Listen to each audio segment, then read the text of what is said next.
Hi guys, nag-iisip ka na ba kung ano yung ihanda mo ngayong Pasko?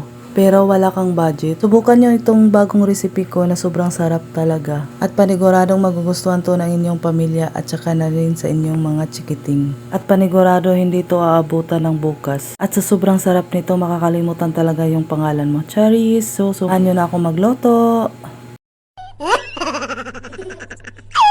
Maganda lang po tayo ng dalawang pansit canton. Kung medyo madami kayo sa inyong bahay, pwede kayong magdagdag. Maganda lang po kayo ng dalawang ham. Kung medyo madami naman yung lulutuin nyo, pwede kayong magdagdag.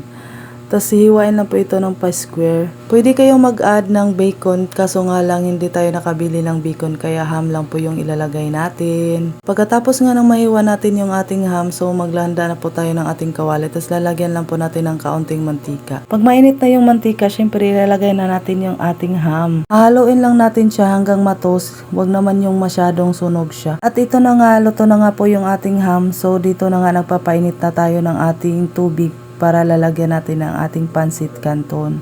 So, lulutuin lang po natin itong dalawang pansit canton. Yung pagkaluto ng ating pansit canton, yung kumbaga pinakurat lang ba. So, dito na nga medyo luto na po yung ating pansit canton. Hanguin lang po natin ito. Tapos dito sa ating kawali, naghahanda na tayo ng kaunting mantika. Tapos nagigisa lang ako ng kaunting bawang. Tapos ilalagay na po natin yung ating ham. Tapos ilalagay na po natin yung ating cream. So, yung ginamit ko pala dyan is Alaska. Tapos haluin na po natin ng kaunti para ma-mix. Tapos isunod naman natin yung ating ibap. So small can lang po yung ibap nating nilagay. Tapos haluin na natin para ma-mix-mix. Tapos isusunod natin yung ating seasoning ng pansit canton. Sa pagluluto nga nito, hindi kayo aabot ng 2 oras. Charis! So dito na nga naglalagay ako ng kaunting paminta tapos kaunting patis para naman mabalance ang kanyang lasa. Tapos isusunod natin ilagay yung ating pansit canton. Pagkatapos nga natin malagay yung ating pansit canton, syempre haluin natin yan para naman ma-mix. At habang nagmi-mix nga ako, sobrang takam na akong tikman kung ano nga ba talaga yung lasa.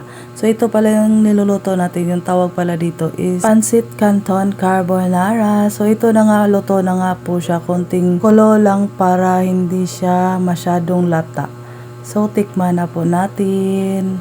At ito na nga po yung ating pansit canton carbonara. So, gagamit lang po tayo ng chopsticks para social. Charis, di kay ko kahibaw mo gamit sa chopstick kung unsaon siya paggamit. Pero, carry naman. So, dito na nga tinikman ko na nga at sobrang sarap. At sa sobrang sarap nga, siyempre mauubos ko talaga ito. So, si Mayor nga pala hindi siya kumakain kasi nga medyo maanghang yung ating carbonara. So, dito na nga medyo mainit pa, inihipan ko lang. Sa sobrang sarap ng kain ko, syempre napapasayaw pa ako. Charis! Kung para sa akin masarap, syempre para sa inyo masarap din kapag nag-try kayo nito. Lasa lang naman siyang carbonara pero maanghang lang po siya kasi yung pansit canton na ginamit natin is medyo maanghang nga siya. Gidali ra di ay nako ni og kaon kay basin maabtan ta sa ato ang kauban diri sa balay, so mahurot jud ni siya. Charis lang oy. Sobrang sarap talaga, di ko na malaya na ubos na pala. Try nyo na itong lutuin guys, di kayo magsisisi. Charis. Hanggang dito lang, tapos follow na kayo sa aking Facebook page para naman ganahan tayo mag-upload. Bye!